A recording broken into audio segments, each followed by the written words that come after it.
मेरे अजीज दोस्तों और बुजुर्गों और नौजवानों, मस्जिदों को आबाद रखो। नौजवानों, तुमसे मैं कह रहा हूं, हमारी मस्जिद हमने खो दी और वहां पर क्या किया जा रहा है आप देख रहे हैं। नौजवानों, क्या तुम्हारे दिलों में, हमारे दिलों में तकलीफ नहीं होती? मस्जिदों को आबाद रखो। हमारी मस्जिद हमने खो दी है, वहां क्या किया जा रहा है वो आप देख रहे हैं। क्या आपके और हमारे दिलों में तकलीफ नहीं होती? जिस जगह हमने 500 साल कुरान पढ़ा, आज वो जगह हमारे हाथ में नहीं है। मेरे दोस्तों, नौजवानों, सालों की मेहनत के बाद हमने एक मुकाम बनाया है। अपनी ताकत बरकरार रखो, मस्जिद को आबाद रखो। ऐसा ना हो कि हमसे मस्जिद छीन ली जाए। ये सारे शब्द हैं AIM के मुखिया असदुद्दीन ओवैसी के। हैदराबाद में बाबरी मस्जिद का जिक्र करते हुए उन्होंने एक सभा को संबोधित किया। उन्होंने युवाओं का ध्यान आकर्षित करते हुए क्या कुछ कहा वो हम आपको इस पूरे वीडियो की शुरुआत में बता चुके हैं, लेकिन इसके अलावा भी ओवैसी क्या कुछ बोले वो आप इस वीडियो में देखिए। हमारे इदारे हैं, चाहे मजहबी हो या सियासी हो, उसको मजबूत रखना है। पहचानो इन लोगों को जो इन बरसों की मेहनत को खत्म करना चाहते हैं। ये छोटी बीजेपी है, उसको पहचानो आप। मेरे अजीज दोस्तों और बुजुर्गों और नौजवानों, मस्जिदों को आबाद रखो। नौजवानों, तुमसे मैं कह रहा हूं, हमारी मस्जिद हमने खो दी और वहां पर क्या किया जा रहा है आप देख रहे हैं।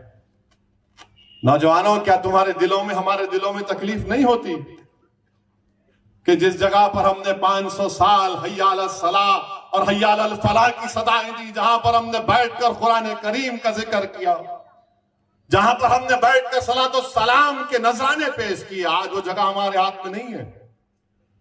नौजवानों, क्या तुमको नहीं दिख रहा कि अभी ऐसे 3-4 मसाजिद हैं जिसमें दिल्ली की सुनेरी वाली मस्जिद भी है? मेरे अजीज दोस्तों, याद रखो नौजवानों, ये जो ताकतें हैं ना, तुम्हारे दिल से जब इत्तेहाद को निकालना चाहते हैं, क्यों निकालना चाहते हैं?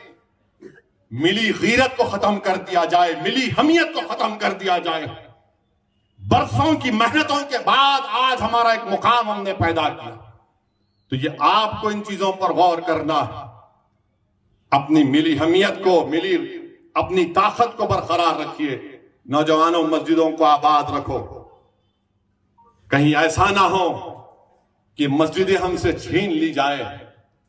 मुझे उम्मीद है कि इंशाअल्लाह ताला आज का ये नौजवान जो कल का बूढ़ा होगा, वो अपनी नजरों को आगे रखकर अपने दिमाग पर जोर डालकर सोचेगा कि किस तरीके से मुझे अपने आप को, अपने खानदान को, अपने शहर को, अपने महल्ले को बचाना है। अयोध्या में भगवान राम लला की प्राण प्रतिष्ठा की तारीख नजदीक आने के साथ ही सियासी माहौल भी काफी ज्यादा गरमाया हुआ है। AIM के मुखिया असदुद्दीन ओवैसी ने सोमवार को हैदराबाद में बाबरी मस्जिद का जिक्र करते हुए एक बड़ा बयान दे डाला। साथ ही साथ ओवैसी ने भाजपा का जिक्र भी किया। उन्होंने कहा कि हमें भाजपा के नेतृत्व वाली केंद्र सरकार की गतिविधियों से सावधान रहना होगा, क्योंकि देश में कुछ और स्थानों पर इस तरह की साजिशें की जा रही हैं। दूसरी ओर भाजपा ने ओवैसी के इस बयान पर तीखी प्रतिक्रिया भी जताई है, जो कि जायज था। अयोध्या में राम मंदिर की प्राण प्रतिष्ठा से पहले ओवैसी की ओर से दिए गए इस बयान पर भाजपा ने तीखी प्रतिक्रिया दी है। भाजपा नेता अमित मालवीय ने इस बयान को लेकर ओवैसी पर तीखा हमला बोला। उन्होंने कहा कि हैदराबाद के सांसद वही भूमिका निभा रहे हैं जिसमें वे काफी पारंगत हैं। वे अयोध्या के कार्यक्रम को सांप्रदायिक रंग देने की कोशिश कर रहे हैं। मालवीय ने यह भी कहा कि साल 2020 में हैदराबाद में 2 मस्जिदों को सचिवालय बना लेने के लिए ढहा दिया गया। ओवैसी हैदराबाद से ही सांसद हैं, मगर उन्होंने इस मुद्दे पर कोई बयान नहीं दिया। उन्हें इस बात का जवाब देना चाहिए कि उन्हें आखिरकार उस समय मस्जिदों की याद क्यों नहीं आई। दूसरी ओर भाजपा प्रवक्ता सुधांशु त्रिवेदी ने भी ओवैसी के बयान पर पलटवार किया।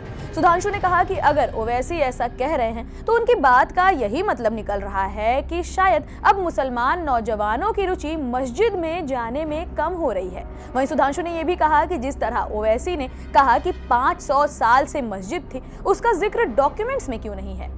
जो अगर ओवैसी साहब ये कह रहे हैं तो इसका मीनिंग ये निकलता है कि क्या मुसलमान नौजवानों की रुचि अब मस्जिद जाने में कम हो रही है। मतलब उनके कहने का तो यही मीनिंग निकलता है ना कि भाई इसका मतलब लोगों का मस्जिद जाने की रुचि कम हो रही है, अब वो दूसरी चीजों पे ध्यान देने लगे हैं। या ये हो सकता है कि जो इन्हीं लोगों ने रणनीति बनाई थी कि कहीं पर भी नमाज पढ़ लो जाके, रेलवे प्लेटफॉर्म के ऊपर पढ़ लो, पार्क में जाके पढ़ लो, सड़क के ऊपर पढ़ लो, मस्जिद की क्या जरूरत है?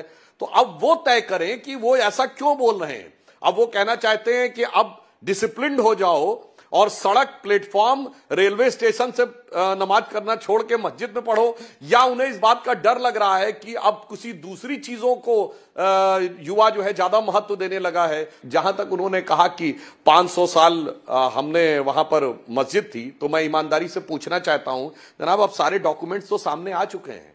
अगर यह कहा जाता है कि यह तथाकथित बाबरी मस्जिद 500 साल पहले थी, तो क्या तजुके बाबरी या आईने अकबर, इसमें बाबरनामा में उसका उल्लेख है? नहीं है। हुमायूं नामा में नहीं है, आईने अकबरी में नहीं है, जहांगीर नामा में नहीं है, शाहजहां नामा में नहीं है। और उस जमाने में जो विदेशी लोग आए उसमें सबसे इंपॉर्टेंट है विलियम फिंच।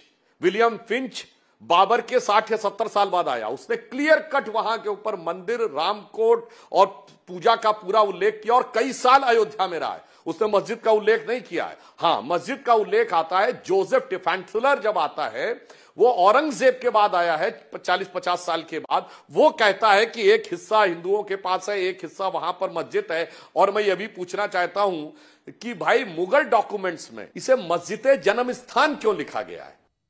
आपको बता दें, जिस सुनहरी बाग मस्जिद की ओवैसी ने बात की, ये मस्जिद चौराहे के बीच बनी है। बताया जाता है कि भीड़ वाली जगह होने के नाते यहाँ ट्रैफिक की काफी ज्यादा समस्या होती है। इस मस्जिद को रीलोकेट करने के लिए सुझाव मांगा गया था। कई मुस्लिम संगठन इस मस्जिद को हटाने का विरोध कर रहे हैं। वहीं इसके लिए सिग्नेचर कैंपेन भी चलाया जा रहा है। इस मुद्दे पर हुई बातचीत के लिए ओवैसी को कोई गलत नहीं कह रहा, वो इसका जिक्र कर सकते हैं, लेकिन इस बात के लिए बाबरी मस्जिद का नाम लेना, उसका जिक्र करना ही ओवैसी को सवालों के कटघरे में खड़ा कर रहा है। उन पर आरोप लग रहा है कि वो नौजवानों को भड़का रहे हैं और उनके इस बयान का असर पूरे देश में सांप्रदायिकता का रूप भी ले सकता है। आपको ये खबर कैसी लगी हमें कमेंट सेक्शन में जरूर बताएं। ऐसी तमाम खबरों के लिए बने रहें न्यूज़ ट्रैक के साथ।